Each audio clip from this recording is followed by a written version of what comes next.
Hello students, O2IAS academy में आपका बहुत बहुत स्वागत है। तो जैसे कि आप जानते हैं कि हम डेली के 10 MCQs को प्रैक्टिस करते हैं और ये जो MCQs हैं वो करंट अफेयर बेस्ड रहते हैं। तो अगर आपको इस वीडियो की PDF चाहिए तो आप हमारी O2IAS अकेडमी की जो ऐप है इसको डाउनलोड कर सकते हैं और यहाँ पर ये आपको PDF मिल जाएगी। स्टार्ट करते हैं आज के सबसे पहले MCQ से, that is related to Asola Bhatti sanctuary. तो रिसेंटली असोला भाटी सेंचुरी जो है वो न्यूज़ में था। तो आपको जितनी भी biosphere reserves, national parks, wild life sanctuaries या कोई भी चीज़ें जो प्लेसेस न्यूज़ में रहती है उसकी प्लेस के बारे में आपको पता होना चाहिए कि कौन सी स्टेट के अंदर ये लोकेटेड है। तो असोला भाटी सेंचुरी के बारे में बात करूं तो यहाँ पे इको टूरिज्म की जो एक्टिविटीज़ हैं वो प्रोवाइड करने की यहाँ पर बात करी जा रही है, जो कि दिल्ली रीजन में यहाँ पर लोकेटेड है। दिल्ली और हरियाणा के बॉर्डर के आसपास Asola Bhati wild life sanctuary जो है ये लाई करती है। इसके आसपास आपको और भी बहुत सारी चीज़ें देखने को मिलेगी, जैसे कि छतरपुर टेम्पल हो गया, तुगलकाबाद फोर्ट हो गया, देन इज सूरज कुंड हो गया। तो ये सारी चीज़ें आपको इसके आसपास देखने को मिलती हैं। तो पहली स्टेटमेंट है आपकी कि it lies on the Aravalli hills range on Delhi Haryana border. तो ये भी स्टेटमेंट आपकी बिल्कुल सही हो जाएगी। तो आंसर बनेगा बोथ 1 और 2। नेक्स्ट क्वेश्चन के बारे में बात कर लेते हैं, that is related to Bharat series. Bharat series के बारे में अगर मैं बात करूं तो अगस्त 2021 के अंदर हमारी जो सेंट्रल गवर्नमेंट है उन्होंने व्हीकल्स के लिए एक भारत सीरीज़ जो है उसको लॉन्च किया था, जिसका मतलब है कि ये जो व्हीकल्स हैं इनकी जो नंबर प्लेट होगी इसके ऊपर इंडियन फ्लैग और पर्टिकुलर जो साइंस होते हैं वो यहाँ पर शो किए जाएंगे। तो अगर मैं भारत सीरीज़ व्हीकल के बारे में बात करूँ, फिलहाल के लिए तो जितने भी नए व्हीकल्स रजिस्टर किए जा रहे हैं वो सारे के सारे भारत व्हीकल सीरीज़ के अंदर ही रजिस्टर किए जा रहे हैं। लेकिन अगर मैं पुराने व्हीकल्स के बारे में बात करूं तो यहाँ पे जितने भी प्राइवेट इंस्टीट्यूशन है जिनके ऑफिसेज 4 स्टेट्स या फिर यूनियन टेरिटरीज के अंदर है, तो उनको ज़रूरत पड़ती है एक स्टेट से दूसरी स्टेट में जाने की। तो वो यहाँ पर एक वर्किंग सर्टिफिकेट शो कर सकते हैं और भारत सीरीज़ की जो नंबर प्लेट है उसको ले सकते हैं। अदरवाइज देखा जाए तो गवर्नमेंट ऑफिसेज और प्राइवेट इंस्टीट्यूशंस जो हैं उनके जो सिटीजन्स हैं जो भी इनमें काम करते हैं तो वो यहाँ पर ऐसी नंबर प्लेट्स को ले सकते हैं। लेकिन यहाँ पे आपको फर्स्ट स्टेटमेंट में प्रोवाइड किया गया है कि ये जो नंबर प्लेट्स हैं वो आपको कंपलसरी बेसिस पर लेनी पड़ेगी, लेकिन ऐसा कुछ भी नहीं है, ये वॉलंटरी बेसिस पर है। अगर आप चाहते हैं तो ऐसी नंबर प्लेट्स ले सकते हैं, अदरवाइज कोई चीज़ कंपलसरी नहीं है। लेकिन ध्यान रखना है जितने भी व्हीकल्स आ रहे हैं वो सारे के सारे उनको कंपलसरी बेसिस पे इसी सीरीज़ के अंदर उनको रजिस्टर किया जा रहा है। तो दैट मीन्स आपकी जो फर्स्ट स्टेटमेंट है वो इनकरेक्ट हो जाएगी और आपका आंसर बनेगा 2 और 3 ओनली। नेक्स्ट क्वेश्चन के बारे में बात कर लेते हैं, that is related to digital public infrastructure. तो अगर मैं डिजिटल पब्लिक इंफ्रास्ट्रक्चर के बारे में बात करूं तो जैसे कि आप जानते हैं कि हर चीज़ जो है वो डिजिटल होती जा रही है। तो उस डिजिटल जो सर्विसेज हैं उसका बेनिफिट उठाने के लिए इंफ्रास्ट्रक्चर को भी डेवलप करना पड़ेगा। तो बेसिकली ये एक ऐसा प्लेटफॉर्म है जो कि कोर प्रिंसिपल्स के ऊपर बेस्ड है कि जितनी भी डिजिटल सर्विसेज है वो हमें लोगों तक पहुंचानी है। तो दैट मीन्स ये डिजिटल डिवाइड को रिड्यूस करने के लिए इंफ्रास्ट्रक्चर डेवलप करने की बात करता है। इवन अगर मैं बात करूं कि ऐसे जितने भी नेशंस हैं जो कि डिजिटल पब्लिक इंफ्रास्ट्रक्चर को प्रोवाइड कर रहे हैं वो भी एक दूसरे के साथ कोऑपरेट करने की बात करते हैं ताकि डिजिटल जो डिवाइड है उसको रिड्यूस किया जा सके और जो डिजिटल इंफ्रास्ट्रक्चर है उसको और ज़्यादा स्ट्रेंथन अप किया जा सके। तो दैट मीन्स यहाँ पे आपकी दोनों की दोनों जो स्टेटमेंट्स हैं वो करेक्ट हो जाएंगी। नेक्स्ट क्वेश्चन के बारे में बात कर लेते हैं, that is related to social progress index. तो अगर मैं इस इंडेक्स के बारे में बात करूँ तो इसको नीति आयोग रिलीज नहीं कर रहा, इकोनॉमिक एडवाइजरी काउंसिल जो है हमारी प्राइम मिनिस्टर के लिए। बेसिकली हमारी प्राइम मिनिस्टर की अलग अलग काउंसिल्स रहती हैं जिसमें से एक काउंसिल्स है इकोनॉमिक एडवाइजरी काउंसिल। ये जो काउंसिल है सोशल प्रोग्रेस इंडेक्स को रिलीज कर रही है। सोशल प्रोग्रेस इंडेक्स के अंदर कुछ डायमेंशंस है जिसके बेसिस पे चेक किया जा सकता है कि सोशल प्रोग्रेस कितनी हुई है। फॉर एग्जांपल, क्या जो बेसिक ह्यूमन नीड्स हैं उनको फुलफिल किया जा रहा है।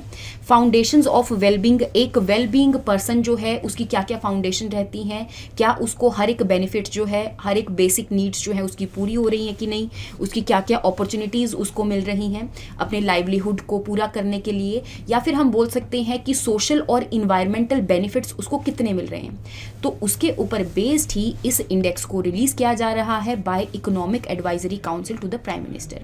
तो दैट मीन्स फर्स्ट स्टेटमेंट जो है वो इनकरेक्ट हो जाएगी और second statement is correct, answer बनेगा 2 ओनली। नेक्स्ट क्वेश्चन के बारे में बात कर लेते हैं, that is related to youth co lab. Youth co lab के बारे में अगर मैं बात करूं तो जैसा कि आप जानते हैं कि नीति आयोग का अटल इनोवेशन मिशन है। जिसके अंदर अलग अलग इंक्यूबेशन सेंटर और अलग अलग जो लैब्स है ये बनाने की बात करी गई थी, ताकि जो बच्चे हैं वो इन लैब्स में आके इनोवेशन दिखा सकें। अब यहाँ पे यूएनडीपी के साथ मिलकर इस लैब्स को खोला गया है, तो that is youth co lab. तो यहाँ पे आपकी जो फर्स्ट स्टेटमेंट है कि इसको यूएनडीपी के साथ नीति आयोग ने मिलकर खोला है, तो ये स्टेटमेंट आपकी बिल्कुल सही हो जाएगी।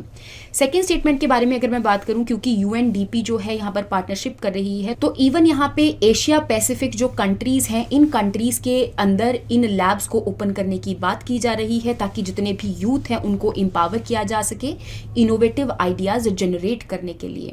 और अल्टीमेटली जब यूथ को एम्पावर किया जाएगा तो जितने भी हमारे सस्टेनेबल डेवलपमेंट गोल्स हैं, एक तरह से इनको अचीव करने के लिए भी ये सब चीज़ें हेल्पफुल रहेंगी। तो आपने यहाँ पर इनकरेक्ट स्टेटमेंट को आइडेंटिफाई करना है। तो जैसा कि आप जानते हैं कि दोनों स्टेटमेंट्स करेक्ट हैं, तो इसका आंसर बनेगा नीदर 1 नॉट 2। नेक्स्ट क्वेश्चन के बारे में बात कर लेते हैं, that is related to prevention of corruption act 1988। अगर मैं इस एक्ट के बारे में बात करूं, इस एक्ट को 2-3 बार अमेंड किया गया है, जैसे कि 2013 के अंदर, 2018 के अंदर इसको अमेंड किया गया है। इस एक्ट के अंदर जितनी भी चीज़ें हैं उसको और ज़्यादा वाइडन अप किया गया है। अगर मैं अमेंडमेंट्स के बारे में बात करूं, जैसे कि यहाँ पे इस एक्ट के अंदर ये भी प्रोविजंस हैं कि जो भी करप्शन हुई है उसकी जो इन्वेस्टिगेशन है वो डिप्टी सुपरिटेंडेंट ऑफ पुलिस के बिलो रैंक वाला जो पर्सन है वो यहाँ पर नहीं कर सकता। तो आपकी सेकेंड स्टेटमेंट जो है वो करेक्ट हो जाएगी। फर्स्ट स्टेटमेंट के बारे में अगर मैं बात करूं, इवन अगर मैं बात करूं सीआरपीसी के बारे में, तो सबसे पहले क्या होता था, जो हमारी सीआरपीसी है, जितने भी पीनल कोड्स वगैरह हैं, उसके अंदर जो बर्डन है वो प्रोसिक्यूशन के ऊपर रहता था। तो जो प्रोसिक्यूटर है वो यहाँ पर प्रूव करेगा कि किसने, जो भी एक्यूज्ड है, उसने क्राइम किया है या नहीं। तो जो प्रिवेंशन ऑफ करप्शन एक्ट है ये इस बर्डन को शिफ्ट करता है।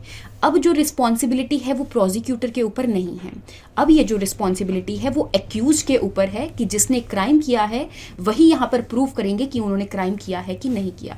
तो दैट मीन्स यहाँ पे आपकी जो दोनों की दोनों स्टेटमेंट्स हैं वो करेक्ट हो जाएंगी। नेक्स्ट क्वेश्चन के बारे में बात कर लेते हैं, that is related to article 342 of the Indian constitution. 341 और 342 आर्टिकल्स जो हैं वो ज़्यादातर न्यूज़ में चलते रहते हैं। जैसे कि 341 के बारे में अगर मैं बात करूँ, तो इसके अंदर जितने भी शेड्यूल्ड कास्ट्स हैं उनको यहाँ पे ऐड किया जाता है एक particular act locker. In the same way अगर मैं 342 आर्टिकल के बारे में बात करूं, तो जितनी भी शेड्यूल्ड ट्राइब्स हैं, जो कि नई नई शेड्यूल्ड ट्राइब्स हैं, अगर उनको शेड्यूल्ड ट्राइब की कैटेगरी में ऐड करना है तो इसी एक्ट आर्टिकल के थ्रू किया जाता है। इसी के रिगार्डिंग आपको 2 स्टेटमेंट्स प्रोवाइड करी गई हैं। तो जैसे कि अगर मैं सेकंड स्टेटमेंट के बारे में बात करूं, तो जो हमारी पार्लियामेंट है, क्योंकि एक पर्टिकुलर बिल को पास करके ही जो एसटी है और एससी की लिस्ट है उसके अंदर और कैटेगरीज को इंक्लूड किया जाता है। तो यहाँ पे जो पार्लियामेंट है उन्हीं के पास ये पावर रहती है, वो इंक्लूड भी कर सकते हैं और एक्सक्लूड भी कर सकते हैं। तो क्योंकि आर्टिकल 342 जो है वो स्पेसिफिकली एसटीज के लिए है, इन द सेम वे वो एससी के लिए भी जो अथॉरिटी है वो यहाँ पर पार्लियामेंट ही रहती है। इसके अलावा अगर मैं बात करूं कि जो अगर किसी भी स्टेट के अंदर एसटी की लिस्ट में किसी ट्राइब को ऐड किया जाना है या फिर रिमूव किया जाना है, पहले इस चीज़ को नोटिफाई किया जाता है गवर्नर को, और उसके बाद जो गवर्नर है ये सब चीज़ों को अलग अलग जो मिनिस्ट्री रिस्पॉन्सिबल रहती हैं उनको नोटिफाई करते हैं, और अल्टीमेटली ये जो नोटिफिकेशन है वो प्रेसिडेंट के पास जाता है, और प्रेसिडेंट ही एससी और एसटी कैटेगरी के अंदर किसी ट्राइब को या फिर शेड्यूल्ड कास्ट को इंक्लूड करना है तो उसके रिगार्डिंग ये अप्रूव करते हैं। तो दैट मीन्स यहाँ पे आपका आंसर बनेगा 1 ओनली, क्योंकि सेकंड स्टेटमेंट जो है वो इनकरेक्ट हो जाएगी। नेक्स्ट क्वेश्चन के बारे में बात कर लेते हैं, दैट इज रिलेटेड टू अग्नि 5। अग्नि 5 के रिसेंटली सक्सेसफुली उसको टेस्ट फायर किया गया है, तो इस वजह से ये न्यूज़ में है। इसके रिगार्डिंग आपको 3 स्टेटमेंट्स प्रोवाइड करी गई हैं, आपने इसमें से करेक्ट स्टेटमेंट को आइडेंटिफाई करना है। जैसे कि अगर मैं बात करूं अग्नि 5 के बारे में, तो हमारे एपीजे अब्दुल कलाम जो है उनका एक पर्टिकुलर प्रोग्राम था, that is integrated guided missile technology programme, जिसके अंदर अलग अलग जो मिसाइल्स हैं उनको डेवलप किया जा रहा था, अलग अलग रेंज थी उनकी। इन द सेम वे जैसे कि पृथ्वी हो गया, आपका त्रिशूल हो गया, तो अग्नि भी उन्हीं कैटेगरी में से एक है। अग्नि 5 के बारे में अगर मैं बात करूं, तो अग्नि की भी कुछ सीरीज है, जैसे कि 1, 2, 3, 4 एंड 5 तक आते आते इसकी जो रेंज है वो थोड़ी इंक्रीज हो गई। अब अगर मैं अग्नि 5 की रेंज के बारे में बात करूं, तो इसकी रेंज 5000 किलोमीटर है, तो 1500 किलोमीटर नहीं है, तो दैट मीन सेकंड स्टेटमेंट जो है वो आपकी इनकरेक्ट हो जाएगी। इसके अलावा अगर मैं बात करूं, क्योंकि यहाँ पर रेंज जो है वो इंक्रीज हो चुकी है, तो दैट मीन्स अब इंडिया जो है वो एलीट क्लब में एंटर हो चुका है जिनके पास इंटर कॉन्टिनेंटल मिसाइल्स हैं। इसके अलावा आपको US, Russia, UK, France, China के पास आपको इंटर कॉन्टिनेंटल बैलिस्टिक मिसाइल्स जो हैं ये देखने को मिलेगी। फर्स्ट स्टेटमेंट के बारे में अगर मैं बात करूं कि अग्नि 5 जो है इसके द्वारा एक पर्टिकुलर वेपन को भी लॉन्च किया जा सकता है और ऐसे वेपन को भी लॉन्च किया जा सकता है जो कि न्यूक्लियर कैपेबल है। तो that means it is a surface to surface nuclear capable ballistic missile. Ballistic missile जैसे कि मैंने आपको प्रीवियस क्लासेस में भी बहुत बार एक्सप्लेन किया है, बैलिस्टिक मिसाइल जो है एक ट्रेजेक्ट्री को फॉलो करता है और ग्रेविटी के अंदर फॉल करता है। तो एक पर्टिकुलर जो हाइपरबोला है उसको ये फॉलो करता है। तो दैट मीन्स यहाँ पे आपकी जो फर्स्ट और थर्ड स्टेटमेंट है ये करेक्ट हो जाएगी और सेकंड स्टेटमेंट इज इनकरेक्ट क्योंकि इसकी जो रेंज है वो 5000 किलोमीटर है। नेक्स्ट क्वेश्चन के बारे में बात कर लेते हैं। तो सूर्य किरण जो एक्सरसाइज है वो इंडिया और नेपाल के बीच में कंडक्ट की जाती है। तो रिसेंटली 29 दिसंबर 2022 को इंडिया और नेपाल के बीच में तो इसका जो 16th एडिशन है उसको कंडक्ट करवाया जाएगा। तो दैट मीन्स यहाँ पे आपका जो आंसर है वो रहेगा Indo and Nepal. Last question के बारे में बात कर लेते हैं, that is related to onion in India. तो अनियन इन इंडिया के बारे में बात करूं तो एक पर्टिकुलरली पार्लियामेंट्री कमेटी है जो कि अनियन इन इंडिया के ऊपर बेस्ड है, जो कि चेक करेगी कि अनियन के जो इन्फ्लेशन है वो इतनी ज़्यादा ना हो और इसकी जो भी डिमांड एंड सप्लाई है उसके रिगार्डिंग ये जो कमेटी है वो काम करेगी। तो इसी के रिगार्डिंग यहाँ पे आपको 2 स्टेटमेंट्स प्रोवाइड करी गई हैं, आपने करेक्ट स्टेटमेंट को आइडेंटिफाई करना है।